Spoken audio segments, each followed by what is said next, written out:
અમદાવાદમાં 5 દુકાનોમાં ભીષણ આગ લાગવાની ઘટના સામે આવી છે। વહેલી સવારે આગ લાગતા દોડધામ મચી ગઈ હતી। તો રેડિયો મિર્ચી રોડ પર આ ઘટના સર્જાઈ હતી। ફાયર વિભાગે આગ પર કાબુ મેળવ્યો છે। તો આગ લાગવાનું કારણ હજી સુધી અકબંધ છે। તો અમદાવાદનો આ મામલો સામે આવ્યો છે કે જ્યાં આગ લાગવાની ઘટના સામે આવી છે। 5 દુકાનોમાં આગ લાગી હોવાની ઘટના બની છે। તો દુકાનોમાં ભીષણ આગ લાગી હતી। વહેલી સવારે આગ લાગતા દોડધામ મચી ગઈ હતી। તો રેડિયો મિર્ચી રોડ પર આ ઘટના સર્જાઈ હતી। ફાયર વિભાગે આગ પર કાબુ મેળવ્યો છે। આગ લાગવાનું કારણ અકબંધ છે।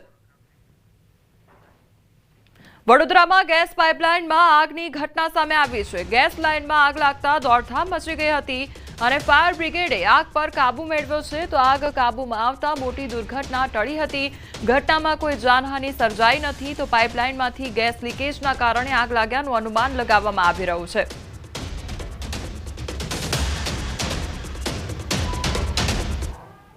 આ તરફ સુરતના અલથાણના ડમ્પિંગ સાઇટમાં ફરી એકવાર આગ લાગવાની ઘટના બની છે। કચરાના ઢગલામાં આગ લાગી તો થોડાક દિવસો પહેલા પણ આગ લાગવાની ઘટના બની હતી। 7 દિવસમાં ત્રીજી વાર આગ લાગી હતી। ફાયર બ્રિગેડની ટીમે આગ પર કાબુ મેળવ્યો છે।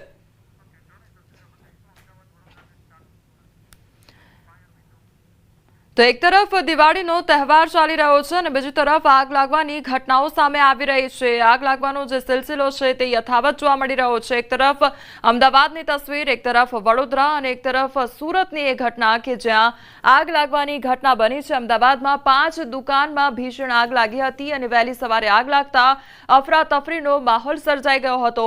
તો બીજી તરફ વડોદરાના એ દ્રશ્યો કે જ્યાં ગેસ લાઇનમાં આગ લાગવાની ઘટના બની હતી। તો ફાયર ફાઇટરની ટીમ ઘટનાસ્થળે દોડી આવી અને આગ પર કાબુ મેળવવાનો પ્રયાસ હાથ ધરવામાં આવ્યો હતો।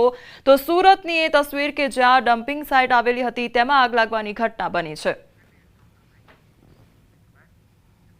દિલ્હીના રોહિણીમાં 4 આરોપીઓનું એન્કાઉન્ટર કરવામાં આવ્યું છે। બિહારના 4 મોસ્ટ વોન્ટેડ ગેંગસ્ટર એન્કાઉન્ટરમાં ઠાર કરવામાં આવ્યા છે। સંયુક્ત ઓપરેશનમાં દિલ્હી પોલીસને મોટી સફળતા મળી છે। રાત્રે પોલીસ અને આરોપીઓ વચ્ચે અથડામણ થઈ હતી। બહાદુર શાહ માર્ગ પર ગોળીબાર થયો અને બિહારમાં ચૂંટણી પહેલા મોટો કાંડ કરવાની તૈયારીમાં હતી આ સિગ્મા ગેંગ। તો દિલ્હી પોલીસે બિહારના 4 મોસ્ટ વોન્ટેડ ગેંગસ્ટરોને એન્કાઉન્ટરમાં ઠાર કર્યા છે। પોલીસના જણાવ્યા અનુસાર દિલ્હી પોલીસ, ક્રાઇમ બ્રાન્ચ અને બિહાર પોલીસના સંયુક્ત ઓપરેશનમાં રોહિણીમાં બિહારના 4 મોસ્ટ વોન્ટેડ ગેંગસ્ટર ઠાર માર્યા હતા। બહાદુર શાહ માર્ગ પર રાત્રે 4 આરોપીઓ અને દિલ્હી પોલીસ, ક્રાઇમ બ્રાન્ચ અને બિહાર પોલીસની સંયુક્ત ટીમ વચ્ચે અથડામણ સર્જાઈ હતી। આ અથડામણ બહાદુર શાહ માર્ગ પર ડોક્ટર આંબેડકર ચોકથી લઈને પંસાલી ચોક સુધી ચાલી હતી। પોલીસ અને આરોપીઓ વચ્ચે જોરદાર ગોળીબાર થયો હતો જેમાં 4 આરોપીઓને ગોળી વાગી હતી। તો તમામ ઇજાગ્રસ્તોને તાત્કાલિક સારવાર માટે રોહિણી સ્થિત ડોક્ટર BSA હોસ્પિટલ લઈ જવામાં આવ્યા હતા જ્યાં તેમને મૃત જાહેર કરવામાં આવ્યા હતા। તો બિહારના રંજન પાઠક, બિમલેશ મહતો, મનીષ પાઠક અને અમન ઠાકુર એન્કાઉન્ટરમાં માર્યા ગયા હતા। રંજન પાઠક, બિમલેશ મહતો અને મનીષ પાઠક બિહારના સીતામઢીના રહેવાસી હતા। તો અમન ઠાકુર દિલ્હીના કરવાલનગરનો રહેવાસી હતો। જણાવવામાં આવી રહ્યું છે કે આરોપીઓ બિહાર વિધાનસભાની ચૂંટણી પહેલા રાજ્યમાં આતંક મચાવવાની યોજના બનાવી રહ્યા હતા। તો દિલ્હીમાં જે એન્કાઉન્ટરની પ્રક્રિયા છે તે હાથ ધરવામાં આવી હતી અને જે મોસ્ટ વોન્ટેડ આરોપીઓ છે તેમને ઠાર મારવામાં આવ્યા હતા। તો બિહાર ઇલેક્શનમાં કાંડ કરવાની તેઓ તૈયારીમાં હતા ત્યારે સિગ્મા ગેંગના જે 4 મોસ્ટ વોન્ટેડ ગેંગસ્ટર છે તેમનું એન્કાઉન્ટર કરવામાં આવ્યું છે। ગુજરાત પર થવાનો છે મોસમનો ટ્રિપલ એટેક। ખેડૂતો એક આફતમાંથી ઉગર્યા નથી ત્યાં જ બીજી આફત મોં ફાડીને ઊભી છે। રવિ સિઝનમાં બધું ખેદાન મેદાન કરવા માટે આવી રહ્યું છે વાવાઝોડું। તો વાવાઝોડું એકલું નથી આવવાનું પણ તેની સાથે આપશે માવઠું ને પછી ઠંડી પણ ભૂક્કા બોલાવશે।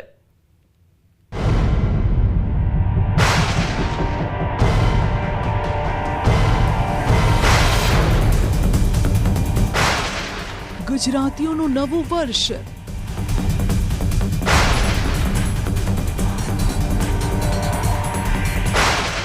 ખેડૂતો માટે લાવ્યું નવી આફત।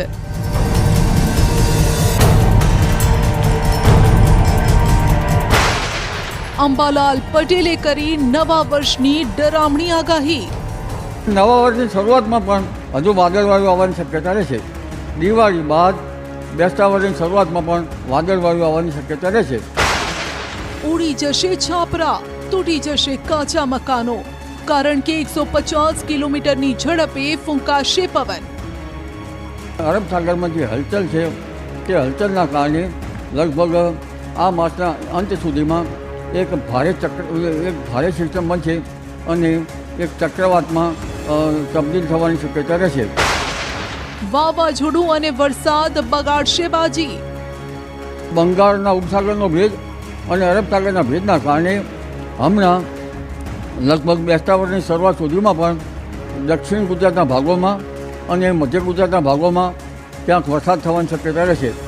ખાસ કરીને દક્ષિણ ગુજરાતના ભાગોમાં વરસાદ થવાની શક્યતા રહેશે. દક્ષિણ ગુજરાત પર આવી રહી છે કમોસમી વરસાદની ઘાત, માટે કહીએ છીએ સાચવજો. કારણ કે આમ તો નવું વર્ષ નવા ઉમંગ, ઉત્સાહ અને આશા સાથે આવતું હોય છે, પરંતુ નવા વર્ષની શરૂઆત આ વખતે પાણીની ઘાતથી થવાની છે. જો કે રાજ્યમાં છેલ્લા 2 દિવસથી ગમે ત્યારે વાદળછાયું વાતાવરણ સર્જાઈ જાય છે અને હવે તો અંબાલાલ પટેલે પણ આગાહી કરી લીધી છે કે નવા વર્ષે ખેડૂતોને આ કુદરત ઝપવા નહીં દે. આ વર્ષમાં પણ સતત માવઠા આવતા રહ્યા. ચોમાસામાં પણ અવિરત વરસેલા વરસાદે ખેડૂતોની હાલત બગાડી દીધી.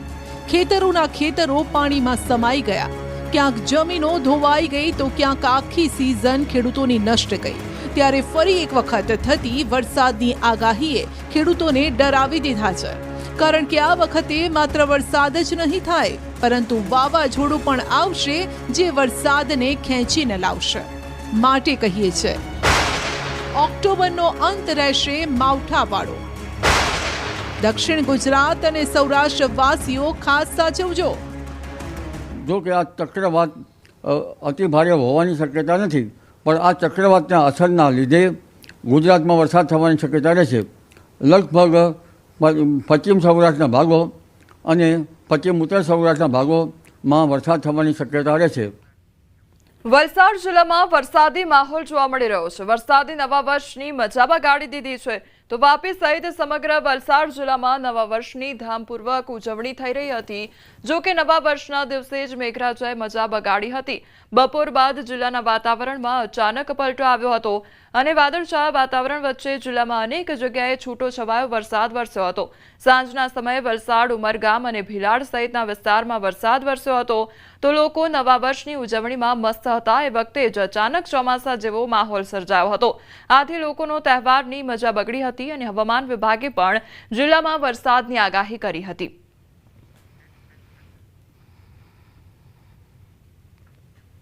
તો સુરત જિલ્લામાં શિયાળાના આગમન વેળાએ ચોમાસા જેવો માહોલ સર્જાયો છે. ઉમરપાડા તાલુકાના ગ્રામ્ય વિસ્તારોમાં કમોસમી વરસાદ વરસ્યો.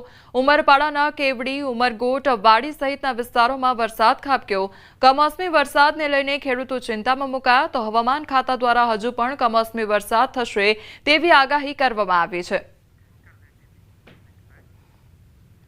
ભરૂચના હાંસોડ તાલુકામાં નવા વર્ષે કમોસમી વરસાદ વરસ્યો છે. જૂના, ઓભા સહિતના અનેક ગામોમાં કમોસમી વરસાદ વરસ્યો.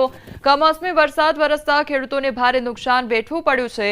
અચાનક પડેલા વરસાદથી ખેડૂતોએ રસ્તા પર સૂકવેલ ડાંગર પલળી ગઈ તો પાછલા દિવસોના વરસાદના કારણે ખેતરો પૂરતા સુકાયા ન હોવાથી ખેડૂતોએ ડાંગર રસ્તા પર સૂકવવા માટે મૂકી હતી, પરંતુ અચાનક પડેલા વરસાદથી તે ડાંગર પલળી, જેના કારણે ખેડૂતોમાં ચિંતાનું મોજું ફરી વળ્યું હતું. તો વરસાદ શરૂ થતાં જ ખેડૂતો પોતાના પાકને બચાવવા દોડધામમાં લાગી ગયા હતા. ખેડૂતોએ જણાવ્યું હતું કે પાછોતરા વરસાદ બાદ હવામાન ખુલ્લું રહે તેમ લાગતું હતું, પરંતુ અચાનક પડેલા કમોસમી વરસાદે આખી મહેનત પર પાણી ફેરવી દીધું છે.